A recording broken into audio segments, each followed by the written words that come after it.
इतनी होशियार हो गई, आके बैठती 200-500 लेती और खिसक जाती है। नहीं होता एक अकेली मजलिस ही एक जमात। और मैं तो आज का दिन चुनौती करके जा रहा हूँ, भाजपा वालों को भी चुनौती करके जा रहा हूँ। इस सभा के बाद अगर तुमने उनको भी लेकर आ गए, किनको भाइयों बहनों,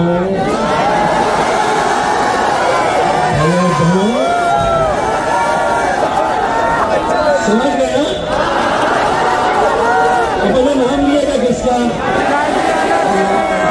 सारी तकलीफ उनको यही है कि उन्हें बोल रहा है इशारों में और पब्लिक समझ जा रही है। भाइयों बहनों, अब जैसा अगर यहाँ पे अगर हम खड़े रह के आपको कुछ नहीं बोले और हमने सिर्फ ऐसा करें, समझ गए? तो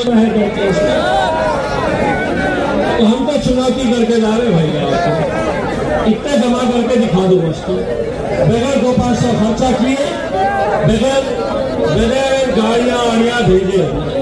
मेरे भाई, आपको मैं ये बताना चाहता हूं कि आज मुल्क के जो हालात हैं वो मुल्क के हालात से आप बखूबी वाकिफ हैं। और मैं जो जिले के अंदर आया हूं वहां पे अपने आप में एक नौजवान अपने एक साथी को अभी कुछ महीने पहले हमने गंवाया। नौजवानों, तसव्वुर करो, वो सुलेमान की जगह आप भी हो सकते थे, मैं भी हो सकता था, मैं भी हो सकता था। एक माँ बाप के सामने अपने 21 साल के बच्चे को मार मार के खत्म कर देना और खत्म करने के बाद भाई पीछो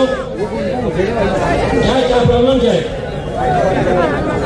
क्या भाई साहब तकलीफ क्या है? कुछ है कोई मालूम है स्टेज पे? मेरे भाई, आप तसव्वुर करिए वो मंजर,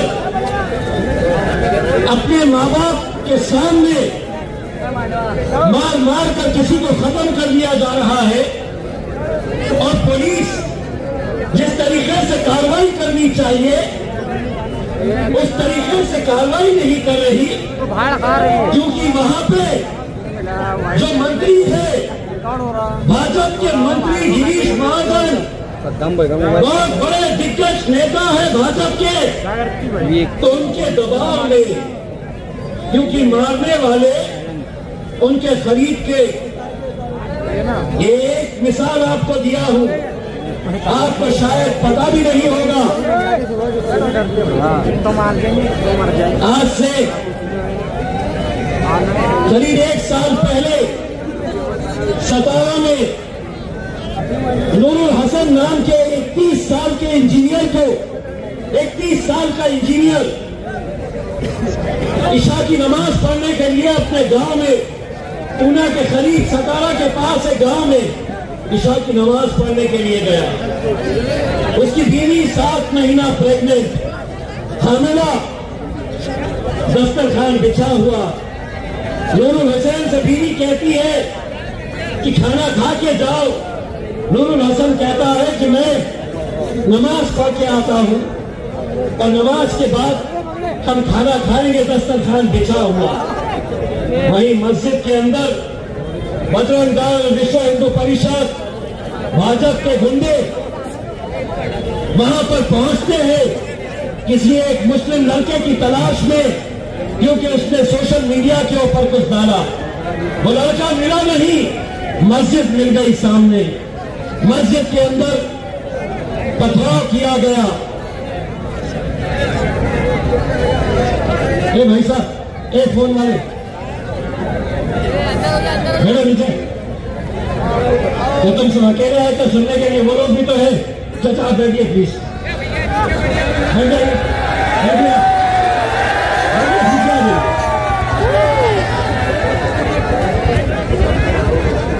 तो वो गुंडे मस्जिद के अंदर मस्जिद के अंदर पथराव करते हैं। वो नूरुल हसन दरवाजे के सामने खड़ा हो जाता है चट्टान की तरह कि ये गुंडे मस्जिद में ना आए। बुजुर्ग लोग नमाज पढ़ रहे और उसी मस्जिद में उनके मालिक दुबले पतले बुजुर्ग आदमी उसी मस्जिद के अंदर नमाज पढ़ रहे। गुंडों की तादाद ज्यादा, धक्का देकर दरवाजा तोड़ते हैं। नूरुल हसन गिरता है वहीं पर। बड़ी फर्शी पड़ी थी वहां पर, मस्जिद में काम चल रहा था। वो फर्शी उठाकर नूरुल हसन के सर पे मारते हैं। एक लड़के के हाथ में रॉड था, वो रॉड से उसके सर पे नूरुल हसन उसी मस्जिद के अंदर मेरे भाई दम तोड़ देता है। तसव्वुर करो वो बाप जो मस्जिद में नमाज पढ़ने के लिए आया, अपने बेटे की लाश देख रहा है वहां पे। कुछ लड़के उसके घर जाते हैं, उसकी बीवी 7 महीना हामिला, दस्तरखान बिछा हुआ, और लड़के जाकर उसको कहते हैं कि तुम्हारा शौहर अब जिंदा नहीं है, उसे मार दिया। हमें क्या, कोई फर्क नहीं पड़ेगा। कौन नूरुल हसन, मैं तो पहचानता नहीं। कौन सुलेमान? अरे आज ये वक्त क्यों आ रहा है हम पे? कभी सोचा है आपने कि आज हमारी मस्जिदें हमारी आंखों के सामने शहीद कर रहे? हमारे मदरसे, दुआ करिए मेरे भाई, महाराष्ट्र का एक सबसे बड़ा मदरसा, महाराष्ट्र का हजारों नहीं लाखों बच्चे वहां से तालीम हासिल कर रहे हैं। आलिम बन के बाहर निकले, पूरे हिंदुस्तान में फैले हुए हैं। हुकूमत की पूरी नजर उस मदरसे के ऊपर है। दिल्ली में ब्लास्ट हुआ, हम उसकी निंदा करते हैं। जिस किसी ने किया उसके ऊपर कार्रवाई करो, लेकिन एक की गलती तुम दूसरों को नहीं दे सकते हैं। हर मदरसे के अंदर अगर तुम ये ढूंढेंगे कि इस मदरसे के अंदर आतंकी पनप रहे हैं, तो सोचिए मेरे भाई, आने वाला वक्त कैसा होगा। क्या तुम्हें उम्मीद है?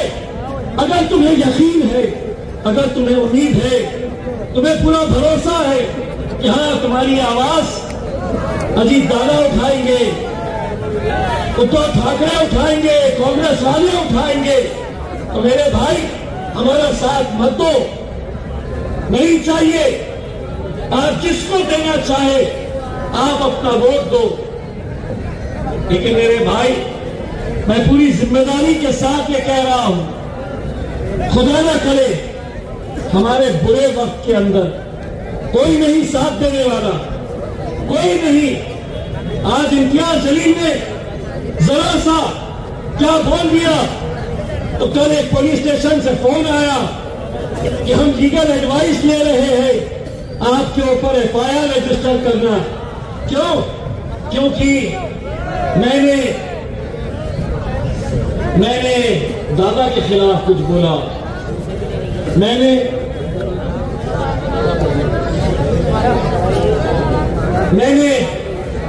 एक नश, मुझे टाइम मालूम है, घड़ी मेरे हिसाब से चलेंगी, आपके हिसाब से नहीं चलेंगी।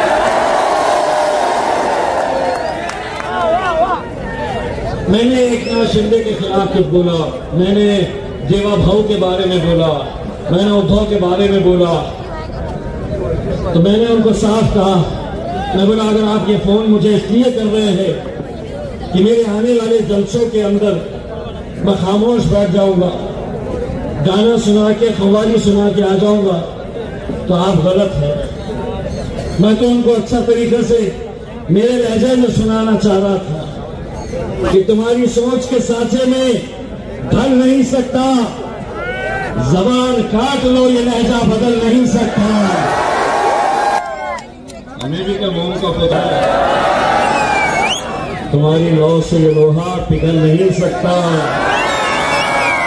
और हाँ, तुम जिन जिन का नाम लिए ना कि इम्तियाज जलील ने इनके बारे में बोला है, तो मेरे ऊपर FIR।